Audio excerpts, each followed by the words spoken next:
बिस्मिल्लाहिर्रहमानिर्रहीम। अस्सलाम वालेकुम नाजरीन, आपका होस्ट मोहम्मद सिद्दीक अंजर हाजिर अपने डिजिटल चैनल प्रमोशन में तमाम देखने वालों को खुश आमदीद।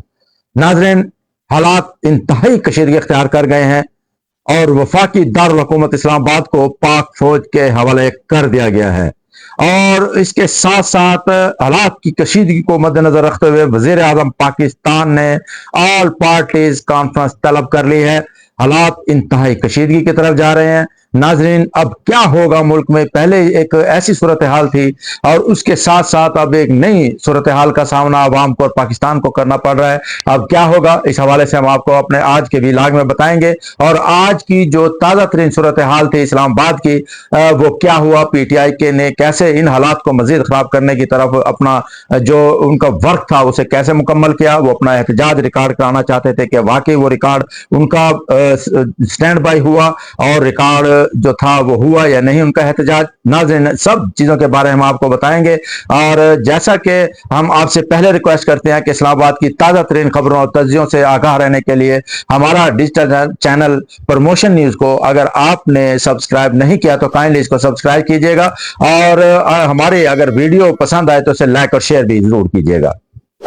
नाज़रीन, पीटीआई की तरफ से एक बहुत बड़ा चैलेंज दिया गया था गवर्नमेंट ऑफ पाकिस्तान को कि वो डी चौक पर आकर रहेंगे चाहे उन्हें अपने जनाजे उठाने पड़े। और यही वजह थी कि एक तरफ वजीर आला केपी के खैबर पख्तूनख्वा की तरफ से एक बहुत बड़ा बयान अमल में आया कि वो डी चौक पर आके बैठेंगे और जब तक इमरान खान नहीं कहेगा वो डी चौक से नहीं उठेंगे। वो इमरान खान को रिहा कराने के लिए डी चौक पर आ रहे हैं और इसके लिए पूरे केपी के से हजारों गाड़ियां चल पड़ी। और उसके साथ साथ जब ये लाखों की तादाद में क्राउड जब वहां से चला तो उसके साथ ही जो पंजाब की तरफ से जो एमएनए से उनको भी कहा गया था कि वो अपने साथ कम अज कम एक हजार अफराद लेकर इस्लामाबाद की तरफ आए। लेकिन इसके साथ ही हुकूमत ने बड़ी हिकमत अमली के साथ नाजरीन जो पंजाब के 4 अजला थे वहां दफा 144 नाफिज किया ताकि जहां से हुकूमत को यह खदशा लाग था कि वहां से बड़ी तादाद में हजूम, बड़ी तादाद में अवाम डी चौक पर आ सकती है, तो वहां दफा 144 नाफिज करके उनको वहां की जो अवाम जो बाहर निकल रही थी उनको वहीं पर गिरफ्तार किया गया। रास्ते में कंटेनर लगाए गए और तमाम रास्ते इस्लामाबाद की तरफ आने वाले 1-2 दिन पहले ही सील कर दिए गए थे। नाजरीन, वफाकी दारुल हुकूमत के साथ जुड़वा शहर रावलपिंडी को बिल्कुल काट कर रख दिया गया था।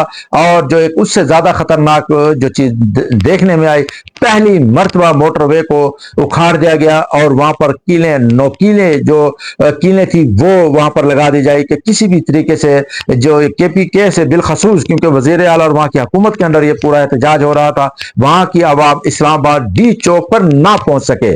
नाजरीन, पूरा दिन इस्लामाबाद में शेलिंग होती रही, यहाँ जो लुक छुपाई होती रही।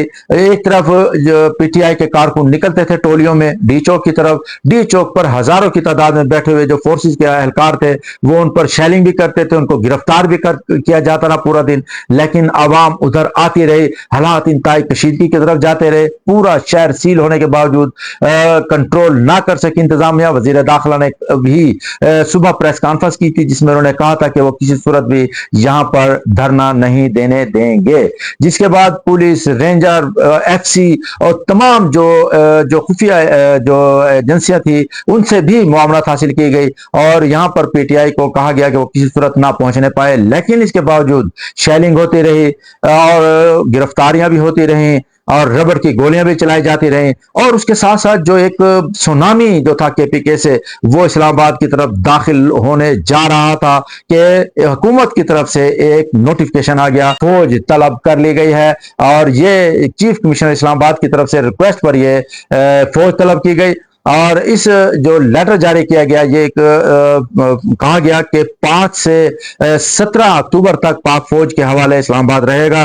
और ये इंतहाई जो सूरत हाल थे जो इस्लामाबाद की, वहां पर आईसीटी के चीफ कमिश्नर की तरफ से बुलाई गई थी और लॉ एंड ऑर्डर की सूरत हाल को कंट्रोल करने के लिए पाक फौज के सपुर्द इस्लामाबाद को वफाकी दारुल हुकूमत को कर दिया गया।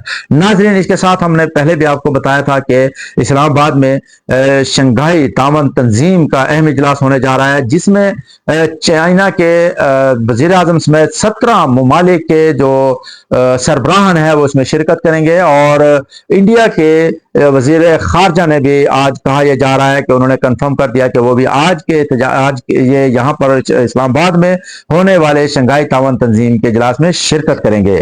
روس کی طرف سے بھی کہا گیا ہے کہ وہاں سے بھی سربراہ مملکت پاکستان آئیں گے۔ 17 ممالک کی طرف سے یہ کہا گیا ہے کہ وہ پاکستان آ رہے ہیں، اور لیکن دوسری طرف اسلام آباد میں کنٹینروں کا شہر بسایا جا چکا ہے۔ ناظرین، انتہائی خطرناک صورتحال ہے۔ عالمی سطح پر پاکستان کا جو ایک چہرہ ہے وہ انتہائی ایسا نظر آ رہا ہے کہ جیسے وہ بھیانک صورت اختیار کر گیا ہے۔ حالانکہ اسلام آباد اس میں پورے پاکستان کی عوام کی خواہش ہے کہ عالمی جو سربراہان پاکستان آئے ان کو اچھے طریقے سے ویلکم کیا جائے، اور تاکہ پاکستان کے ساتھ جو دیگر ممالک ہیں ان کے آپس میں تعلقات بہت اچھے ہوں، اور بالخصوص چائنا کے ساتھ جو معاہدے ہیں وہ اچھے طریقے سے ہوں، اور آگے کی طرف بڑے، پاکستان ترقی کی طرف جائے۔ لیکن ایک ایسی خفیہ طاقتیں ہیں جو پاکستان میں ایسا ماحول پیدا کرنے جا رہی ہیں کہ پاکستان میں کسی بھی صورت میں یہ شنگھائی تعاون تنظیم کا اجلاس نہ ہو سکے۔